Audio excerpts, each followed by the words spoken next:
City union bank all in one ஆப்ல இருந்து video KYC மூலமா வீட்ல இருந்தே பேங்க் அக்கவுண்ட் ஓபன் பண்ணலாம். வீடியோ கால்லயே வெரிஃபிகேஷன் முடிஞ்சிரும். City union bank.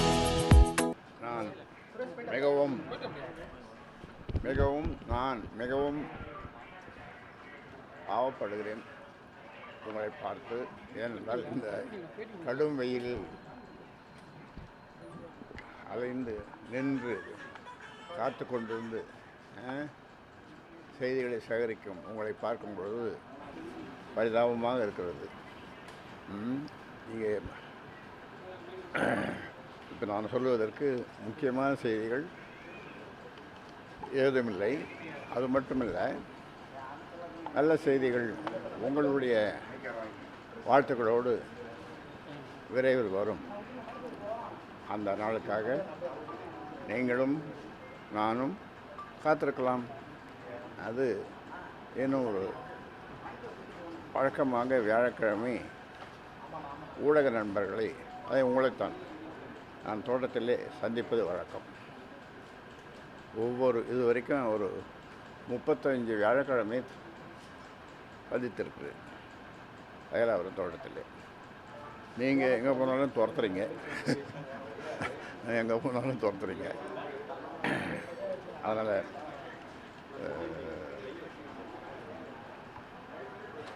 அதில் இன்னொரு செய்தி, இந்த அரசியலுக்கு வயசு கிடையாதுன்னு சொல்லுவாங்க.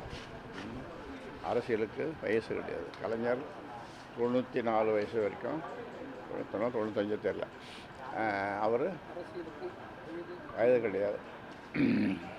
சக்கர நாற்காலியிலே இருந்து முதலமைச்சராக இருந்தார் கலைஞர்.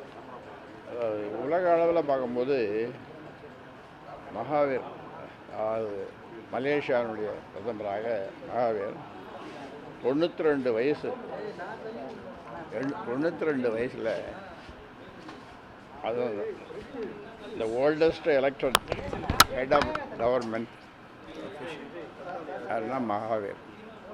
அதனால் 92 வயசு. அப்புறம் 2 வருஷம் இருந்தார் அவர் பிரைம் மினிஸ்டர். 92-94 வரைக்கும் இருந்தார். அதனால் வயசு ஒரு it is only a number. அதனால் உங்களுக்கு என்ன செய்தி, நல்ல செய்தி வரும், விரைவில் வரும். ஆனால் இங்கேருந்து வருமா தோட்டத்திலேருந்து வருமானது தெரியாது. எனக்கும் தெரியாது, உங்களுக்கும் தெரியாது. அமித்ஷா தமிழ்நாட்டில் இருக்காரு. நீங்கள் 2024 அலையன்ஸில் இருந்தவர். என்ன சொல்ல விரும்புகிறீங்க? உங்கள் மீது மோடி ஒரு நல்ல நட்பில் இருக்காரு, நல்லா உங்களை மரியாதைக்குரியவராக பார்க்குற. வேலூரில் உங்களுக்கு சால்வெல்லாம் போத்தி கட்டி பிடிச்சாரு. அந்த அளவுக்கு ஒரு நட்போடு இருக்கீங்க. அமித்ஷாவுக்கு என்ன சொல்கிறீங்க? தமிழ்நாட்டில் இருக்க அமித்ஷாவுக்கு நான் எல்லா தலைவர்களையும் நேசிப்பவன். பல பிரதமர்களோடு தொடர்பில் இருந்தவன். இப்பொழுது மரியாதைக்குரிய மோடி அவர்கள் எனக்கு நெருங்கிய நண்பர். இப்பொழுது இருக்கிற பிரைம் மினிஸ்டர், ஹோம் மினிஸ்டர், அவர் நான் சந்தித்ததில்லை, ஆனாலும் அவரை பற்றி கேள்விப்பட்டிருக்கேன். அவரும் ஒரு பெரிய இந்தியாவை முன்னுக்கு முதல் நம்பராக உலக அளவில் கொண்டு போகணுன்றது அவரும் ஹோம் மினிஸ்டரும் பிரைம் மினிஸ்டரும் சேர்ந்து செயல்படுகிறார்கள். அதனால் அவர்களுக்கு நம்முடைய நல்வாழ்த்துக்களை தெரிவித்துக் கொள்கிறேன். உங்கள் சார்பாகவும் தெரிவித்துக் கொள்கிறேன். அவருக்கு நீங்கள் அவரை வாழ்த்துறீங்களா? நீங்கள் வாழ்த்துறீங்க, நான் வாழ்த்துறேன், நீங்களும் வாழ்த்துங்க. பாமக தலைமையில் இந்த மாதிரியான கருத்து வேறுபாடுகள் கீழே இருக்கிற தொண்டர்களுக்கோ பாமகவுக்கோ சோர்வை கொடுக்கும்னு நினைக்கிறீங்களா? சோர்வெல்லாம் அவங்களுக்கு வரவே வராது, எப்பொழுதும் சோர்வு வராது. ஆனால் அவர்களுடைய எதிர்பார்ப்பு நல்ல செய்திகள் வர வேண்டும் என்பதுதான் அவருடைய எதிர்பார்ப்பு. அது வரும், விரைவில் வரும். 2004 மத்திய அமைச்சரவையில் பெரிய பங்கு வகிச்சிங்க.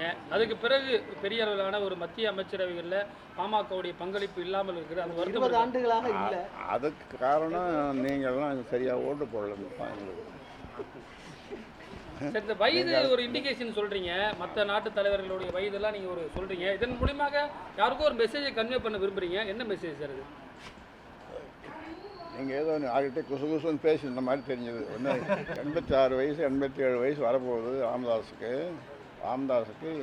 எதுக்கு அவருக்கு இந்த வயசில்னு நீங்கள் யார்கிட்டையும் கொசு கொசுன்னு பேசுகிற மாதிரி ஒரு செய்தி, அதுக்காக சொன்னேன். தமிழ்நாட்டில் இப்போ கூட்டணி அரசியல் பேசப்பட்டு இருக்கு, கூட்டணி ஆட்சி அதெல்லாம் பேசிட்டு இருக்காங்க. பாமக நிலைப்பாடு இன்னும் எப்படி உறுதித்தன்மையாக இருக்கு? இந்த கூட்டணி பற்றி எல்லாம் கூட்டணி யாரோடு, எப்போது, எப்படி, ஏன், இந்த கேள்விக்கெல்லாம் இப்பொழுது சொல்ல முடியாது. எப்படியும் ஒரு 2 மாதம் 3 மாதத்தில் அது தெரிய வரும்.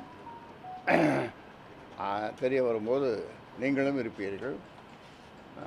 உங்களுடைய அப்போ பல கேள்விகளை கேட்பதற்கு நீங்கள் காத்து கொண்டிருக்கிறீர்கள். இல்லை, மத்திய ஆளும் தலைமையா மாநிலத்தில் ஆளும் தலைமையில கூட்டணி? மத்தியில் தான் ஆட்சி அமைஞ்சாச்சு. இல்லை, கூட்டணியில் மாநிலத்தில் தான் இப்போ நடக்க போகுது. மாநில கட்சியோட தேசிய கட்சியோட கூட்டணி மாநில கட்சியோட இருக்குமா இல்லை தேசிய கட்சியோட இருக்குமா?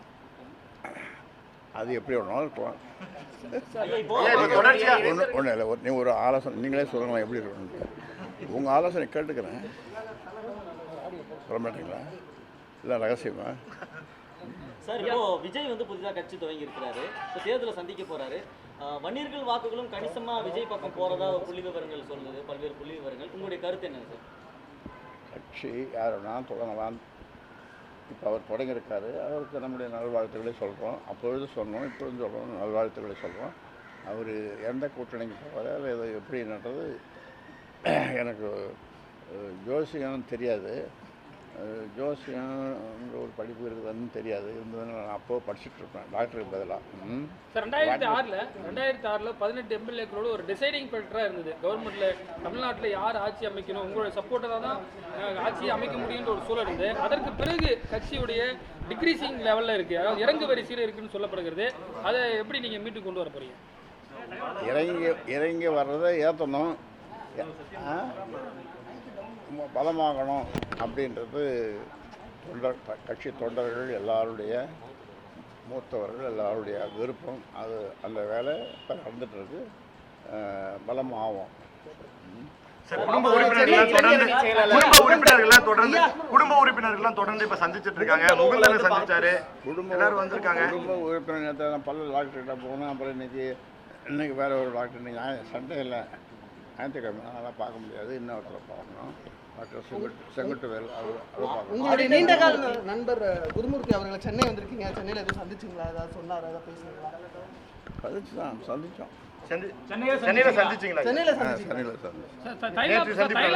தைலாபுரத்துக்கு வந்தார், அங்கேயும் சந்தித்தோம். இங்கேயும் வந்தார், இங்கேயும் சந்தித்தோம். சார், முன்னாள் மத்திய அமைச்சர் அன்புமணி ராமதாஸ் வந்து தைலாபுரத்தில் சந்திச்சாரு. அப்போ என்ன பேசுனீங்க சார்? அதெல்லாம்